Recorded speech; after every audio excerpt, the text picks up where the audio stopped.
глава Башкортостана Ради Хабиров в рабочей поездке по Куйргазинскому району. И мы отправляемся в село Бугульчан. Село Бугульчан старинное, со своими традициями. В 1773 году, во времена Пугачевского восстания, Бугульчан вошел в историю как место переправы повстанцев через реку Белую. Об этом и о многом другом рассказывают на уроках истории в средней школе села Бугульчан. Построили ее в 1968 году, и со дня открытия здания капитально не ремонтировали. Из-за этого протекает кровля, в некоторых помещениях появились трещины. Погода какая? Ну вот, знаете, вот Край буранов и метели. летом надо, у нас летом красота белая рядом. А тут белое рядом? Да, буквально в 100 метрах отсюда. Ну, у нас 102 ребенка в школе, ну таких талантливых, замечательных, хороших. И сразу вот если... Здравствуйте. Это учителя все. Это учителя, да. Очень приятно. Здравствуйте. Здравствуйте. Вот наше спортивное достижение. Да, и вот то, что я сейчас сказала, талантливый, замечательный, если вот посмотрите на эту экспозицию, это действительно так, потому что мы вот уже много лет подряд находимся в тройке лидеров по спартакиаде школьников районных. У нас практически все дети ходят в спортивные кружки, у нас тут ведутся кружки лыжные, легкая атлетика, волейбол.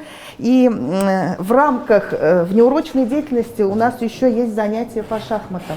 То есть спортом мы охвачены 100%. Шахматы все играют, да? Шахматы пока только в начальных классах, мы вот постепенно вводим. Вот. И большинство из этих детей, Ради Фаритович, из многодетных семей. Вот у нас 55 детей было до сегодняшнего дня многодетных. Вот сейчас еще у нас, радостные события, добавились 57. Ну, дети не только у нас спортивные, но и творческие. Вот не только дети, но и вот целые семьи с родителями. Это вот действительно работы наших вот родителей, семья Петровых, мама Олеся Анатольевна, 2 девочки у нас учатся, Алена и Юля, и вот они вот этим занимаются. Но вот в рамках внеурочки мы еще ввели дополнительные занятия танцевальные, театральные, мы все этим занимаемся. И вот эта семья безвозмездно нам костюмами помогает. То есть шьем, делаем, родители вот наши как бы помощники. Как фамилия семьи? Петровой. Петрова, семья Петровых. Вот, Ради Фаридович, у нас учебный процесс же сейчас идет. Пожалуйста, вот я вас приглашаю в класс. Ну, у нас учебный процесс с переменами, вот все как положено. Ради Фаридович, уважаемые гости, мы просим прям задержаться на минутку и вот послушать прям самое ценное из нашего проекта «Богатство, отданное людям». В годы Великой Отечественной войны всей стране пришлось очень нелегко, но мы победили. Победили благодаря мужеству и отваге наших героев.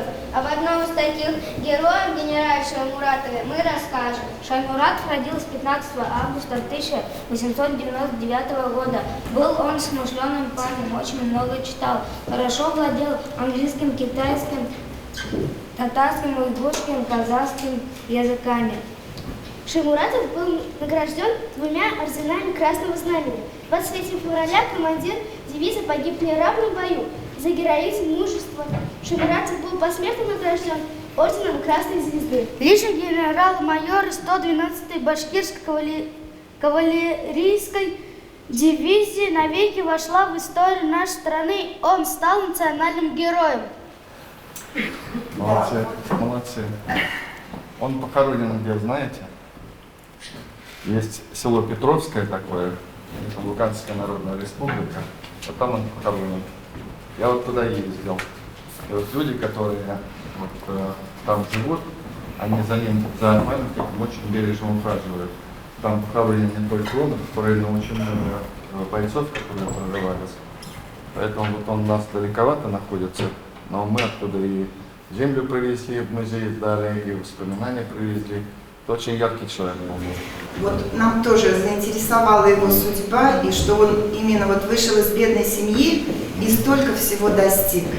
Вы знаете, он еще героически погиб, и все это время, вот с момента войны, правительство республики, тогда Башкирской автономной социалистической республики, потом первый президент республики Рахимов Муртаза Губайдулович, и Рустем Захич обращались всегда к руководству страны, чтобы посмертно присвоить ему звание героя.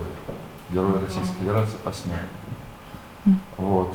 Не получалось.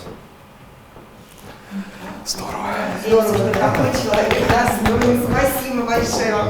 Спасибо. Спасибо. Хорошо учиться. Фаритович, можно вас попросить с нами сфотографировать? Давай. А я, наверное, сзади стану или здесь? Ну, входим. Какой класс? 3 класс. Улыбаемся, как его этого У нас вообще основной коллектив, это вот уже более старшее поколение, но нам в этом году повезло, у нас молодой специалист есть, выпускница БГПУ. Наша гордость, молодой давайте специалист. поддержим ее, зайдем. Здравствуйте. Учитель английского языка.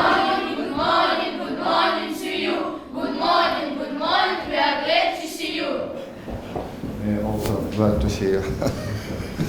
Ну что, вы наш новый преподаватель, да? А вот можно вопрос? Вот случайно она через программу поддержки сельского учителя не прошла? Нет, я ее нашла через центр занятости. Да, ну. Серьезно, да. Ну, а ну что, она же все равно имеет право, это же село. Есть программа «Сельский учитель». Да, мы этот вопрос проработаем. Проработать, Да, да, да, ей да. поддержка будет, она Да, здесь ну, работает. Это 600 тысяч рублей. Вы, наверное, не замужем, наверное, или замужем? Замужем. Да, дети есть, нет? Ну, вот ей бы помощь какая была. Вот, Конечно, Юра, помоги. Все, мы этот вопрос на контроль уже взяли. Вот для таких именно молодых людей, которые в сельские маленькие школы приходят, мы их поддерживаем. Вам нравится английский учить? Хочется же, наверное, да? Сколько раз в неделю? Вот, это какой, 5 класс? Шестой. 3 раза в неделю. А, ну то есть это вполне прилично. Да. То есть они вполне могут хорошо подготовиться, выйти, да? Мы занимаемся. А вот еще. We wish you good health and success in all you do. Thank you very much.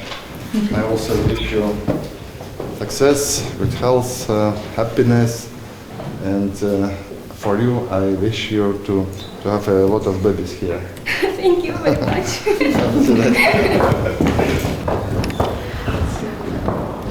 Вот в этом учебном году у нас вообще вот учительскими кадрами полностью 100% укомплектованный. Потом с учебниками тоже у нас проблем нету. И перспективы как бы хорошие. Вот первый класс у нас 10 детей пришло. Мы сейчас посмотрели в перспективе последующие 2 года тоже по 10 детей в первый класс. А там уже идет рост дальше. А потом из демографической ямы мы вылазим немножко. Да. Мы несколько лет будет рост, и потом мы рухнем опять. Ну, как бы я вот не боюсь, тут как-то население демографически Да. как-то... А сколько вот населения вообще? В этом сельсовете 955... Нет, в деревне Бугульчан. 600 человек. А, большая, да? Да, и положительная демографическая ситуация. Полсекунды буквально. Здравствуйте. Рада вас приветствовать в нашем школьном музее. Нашему музею более 10 лет. Здесь вы можете ознакомиться и с предметами старины, и с историей нашей школы, и с историей развития и становления нашего колхоза России, с ветеранами труда, ну и, конечно же, с ветеранами Великой Отечественной войны, которые внесли неоценимый вклад в победу над фашизмом. Каждый из этих экспонатов очень дорог нам. Здесь хочется отметить макет хутора Ленинского, который на данный момент не существует, но подарен, изготовлен был бывшим жителем этого хутора и подарен нам в наш музей. Мы считаем, что все-таки музей, школьный музей, это еще один плюс в воспитании, патриотического воспитания наших школьников, подрастающего поколения.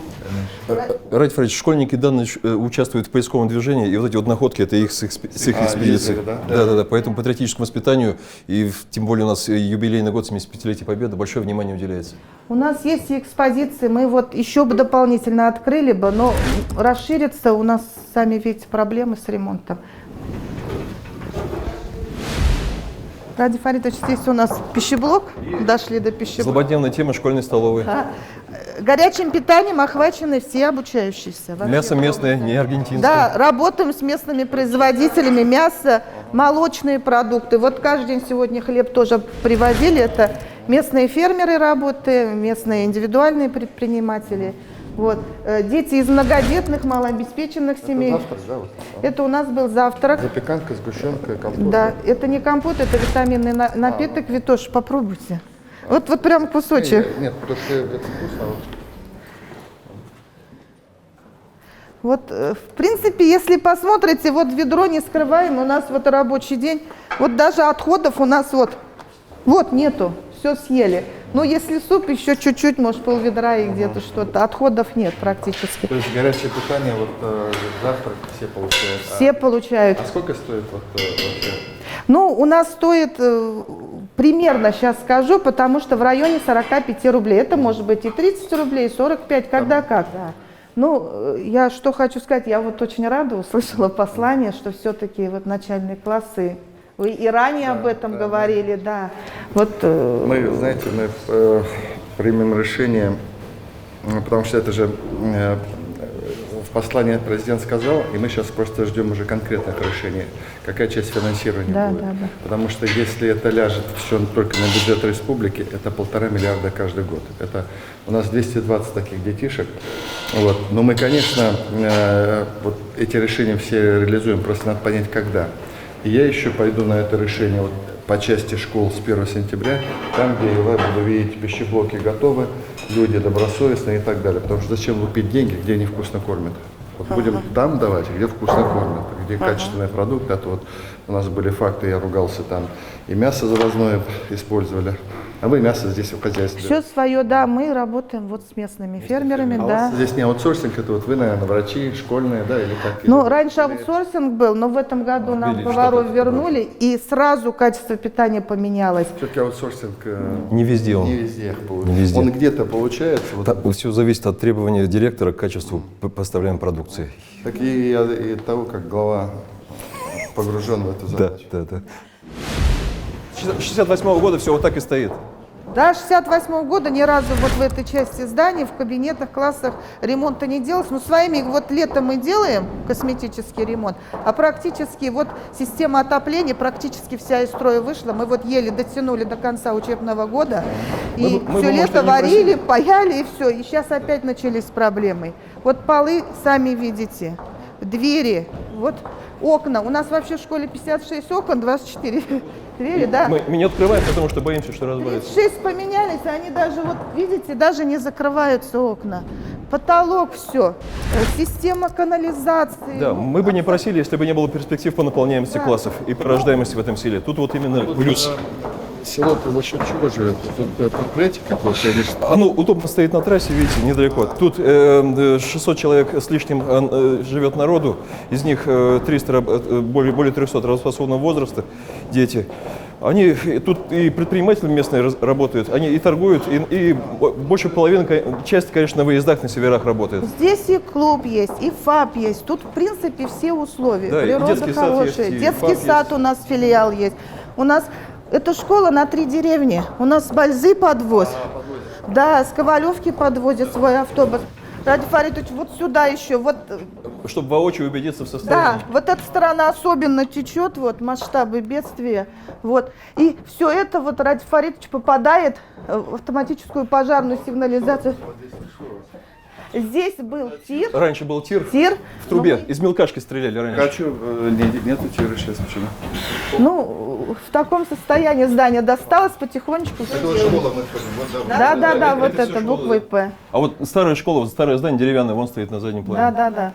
Но мы его не используем, туда не ходим. Здесь когда-то был интернат. Просто у вас пустой. есть территория какая-то, да? Там, Прилегающая территория есть спортивная, сюда. там, часть. Да, спортивный. Ну, все старое. Вот хочется площадку, чтобы для ГТО детей Вот готовили. Ну, все хочется. То, что вот вы сказали, комплексный подход. И пищеблок нормальный, и благоустройство территории, вот как бы мы пересчитали, тут в районе 15 где-то выходит. Миллионов. Надо делать тогда территорию, Да. ну, понятно, крышу. Вот все, сюда надо один раз тогда зайти. Один раз зайти, Да, вот именно. И это, Было бы пищеблок, хорошо. Получается, обязательно и с крыши начать. Благоустройство. А тут крыша, я вижу, шиферная, да, или нет? Шиферный, но она прогнутая. Мы даже не можем вот залезть, сейчас почистить. Ну, сосульки ходят, Шифер очень просто- хрупкий, он уже старый. Да. Наступишь он сразу, поэтому Ну, лишний раз раз. вот так вот Первая течет. крыша, да? Да. А на какую есть смета? Смета есть на крышу, есть на внутрянку, есть на отопление, на окна, И частично полы и коридор. на электрику. А как можно получить частично? Это же надо Ну, сделать. мы сейчас сделаем, то, что экспертизу прошло, это на коридор, Коридор. А еще без экспертизы, но сметы это же есть, мы Смету до считали. конца сам доделаешь, нет? Мы ее доделаем, вот как раз вот в районе 15 уже выходим. Мы берем Посчитали уже. Давайте, Влад комплексный подход. Владимирович, чтобы ремонт приступили в этом году. Прямо в этом году, тем более поезда есть, чтобы они приступили. Мы сделаем в этом году, начнем. А ваша задача тогда там догонять. Получается, на я ему контроле. скажу, сумма небольшая. Да, я думаю. Многодетные семьи изволили повстречаться. Побед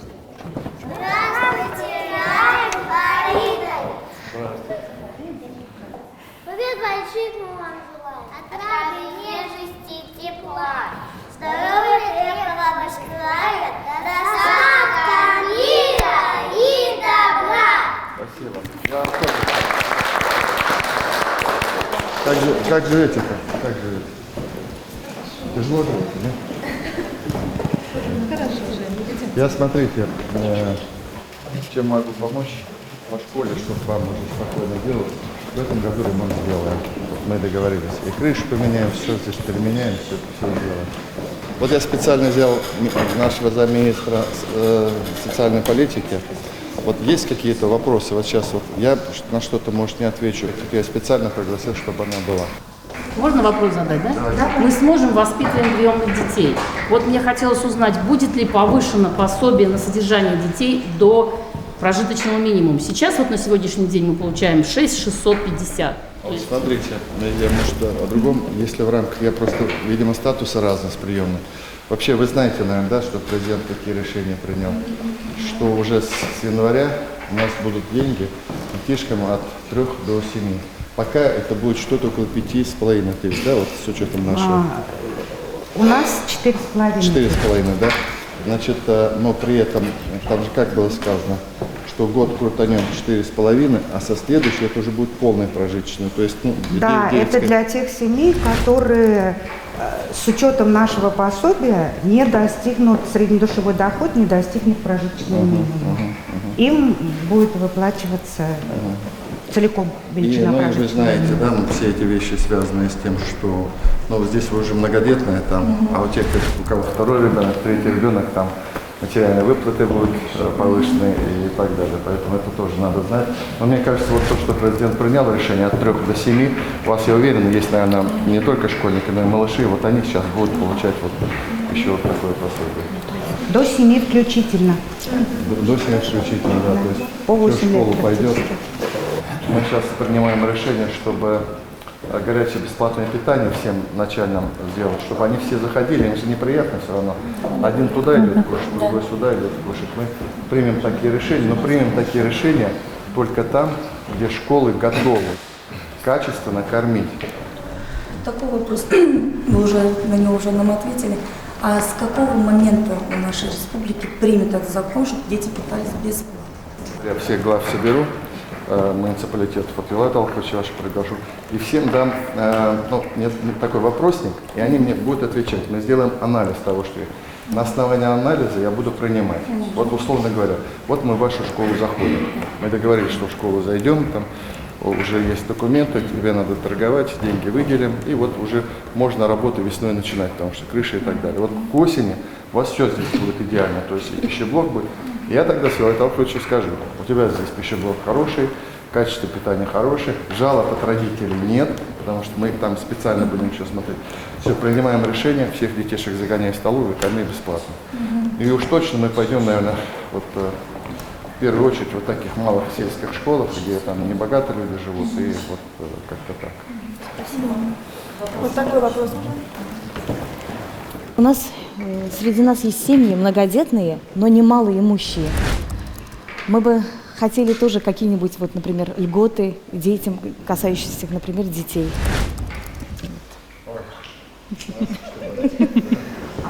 Дело в том, что политика Российской Федерации, именно нам были даны указания и вышел федеральный закон о том, чтобы при представлении помощи малоимущим мы учитывали принцип адресности и нуждаемости.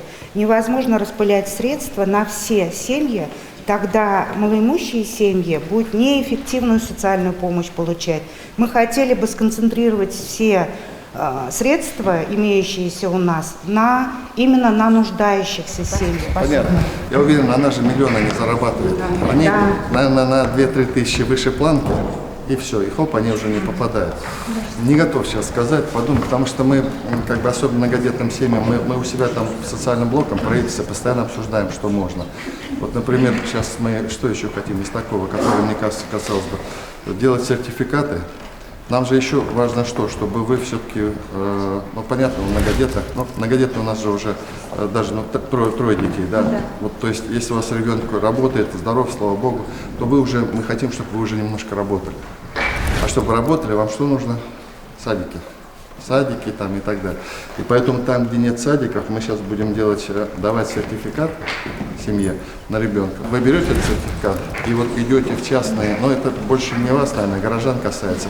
В частный садик идете, отдаете. Частный садик берет сертификат, все он понимает, что государство ему платит. А вот эта семья уже частникам не платит этих денег. Вот эти сертификаты. А мужья-то у вас где работают? На северах. На северах работают, да? Больше потому что работа есть, но она малооплаченная. 15-20 на большую семью, где 6 детей у нас. Даже я вышла раньше из декретного отпуска, что как-то ему власть. Из-за этого охота, чтобы подняли чуть заработный плат нашим мужчинам, чтобы вот не 90% женщин стояло здесь, а чтобы был полный состав семьи. Да. Папы видели своих детишек. Это вот самая большая проблема. Самая большая проблема, чем мы сейчас занимаемся, вот школы, садики, это уж я хожу, самой большой мы экономикой занимаемся, чтобы инвестиции были, предприятия заработали. Это немножко время займет. Я сам переживаю, мне тоже говорят, потому что мужья, когда уезжают, все-таки дети растут. У меня друг был, у него другая ситуация, он отлучался в Москву и, ездил. С Башкирии все время в Москву мотался. И потом один раз приходит ко мне, говорит: все, Радик Фаридович, я возвращаюсь домой, не могу больше. Я говорю: почему? У меня, говорит, жена, 2 дочери и сын, говорит. Сын, говорит, начал разговаривать. Я пошла, я увидела и так далее. То есть уже от общения того, что мужчины рядом нет, вот такие вещи есть. Можно, да, вопрос еще? Вот многодетная мама, я, сколько Елизаветовна, хотелось бы узнать, в послании президента было запустить механизм социального контракта в России, да? Вот хотелось бы узнать, когда этот контракт заработает у нас в Башкирии и как он вообще будет у нас работать? Если знаете, да? Социальный контракт – это двустороннее обязательство, и гражданин обязуется что-то совершить, и государство ему обязуется как-то помочь за его совершенные действия. То есть, иными словами, дается удочка, чтобы семья самостоятельно ловила рыбу, приобрела экономическую самостоятельность. У нас эта практика с 2014 года уже внедрена. И теперь мы вошли с этого года в пилотный проект. У нас будет софинансирование из Российской Федерации порядка свыше 300 миллионов рублей. И есть методические рекомендации Минтруда, и там у нас новые направления, они расширены значительно. Очень много будет уделяться внимания трудоустройству, переобучению. Потом будет оказываться материальная помощь, там и на оплату жилищно-коммунальных услуг, там, где хотят отключить. Когда это начнется? Это постановление мы уже запустили, да, до конца января мы хотим его принять. То есть мы сейчас запускаем за счет наших средств и за счет софинансирования частично. Да. А вот то, что президент в послании сказал, это еще даст толчок, да, или как это? Или мы уже делаем? Мы уже в пилоте, хорошо. А он сказал другие субъекты, которые не вошли. Посмотрите, там вот когда будете заключать контракты, если интересно, это должны быть сельские территории, вот такие депрессивные в некотором смысле. В городах там работу все равно можно найти. Там в городе нашел работу за 30-20 тысяч, за это найдут. А вот здесь все, имейте в виду, вот ваша политика должна осуществляться таким образом. Мы еще на нашей ВКС заслушаем Ленар Хакимовну по этому готовности. Там скажите, чтобы на ВКС тоже подтверждено, я сказал. Там, по мере готовности Ленар Хакимовна доложила об этом. Ну что? Ну что, я вот сегодня приехал, что я для вас сегодня, сейчас, в моменте сделать могу, ну, чтобы ваши детишки в хорошей школе занимались. Вот я твердо обещаю, это будет сделано тогда. Все остальное займет время потихонечку. То, что я сказал, вот социальный контракт, прочее, экономика, это время мы занимаемся. Потерпите немного. Спасибо большое за идею. Можно принести вам подарок? Я сама сделала. Это с той выставки. Со своими руками сделал. Ну что, я тогда... Покажите нам, пожалуйста,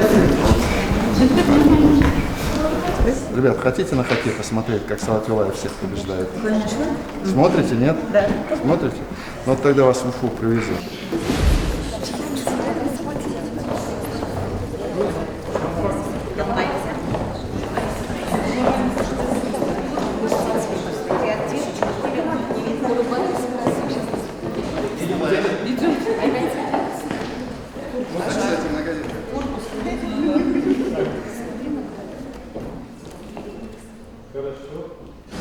Внимание.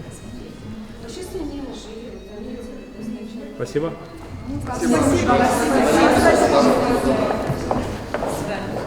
Вам сейчас всем вручат торты от имени руководства республики. Мы приготовили им тортик. Школьный автобус нормально? Ну, 13-го года, пока срок не вышел, но новый хочется. Ты разговариваешь, да? Так. Мы постоянно обновляем ее. Но она, тем не менее, наверное, Ну, на ходу ремонтируем. так, Постоянно, но теплое. Проблем так нет, подвоз хорошо организован. Но новый автобус тоже хочется. Этот палец, да, его хватит. Спасибо вам большое. Спасибо. Всего доброго, до свидания. Ради Фаритович, спасибо большое. Вот. Мы все договорились. Ладно, все хорошо. До Там, свидания. когда будет, когда Спасибо. отремонтируете, мимо проеду, посмотрю. Мы вас ждем. Спасибо. Ради Фаридович, позвольте, вы заговорили про демографию, про то, что будет всплеск, а затем провал. На чем основаны такие прогнозы пессимистичные? Так нет, у нас как раз провал будет, когда придут те дети, которых родили наши жители, рожденные в 90-е годы. А в 90-е годы, вы знаете, падение было. То есть количество родителей просто меньше. Соответственно, меньше детей будет. Поэтому вот мы несколько лет ждем пика. Вот. И в этом наше искусство должно быть, планирование. Потому что мы можем сейчас понастроить школ, а потом они будут пустые. Вот это тоже нам надо иметь в виду.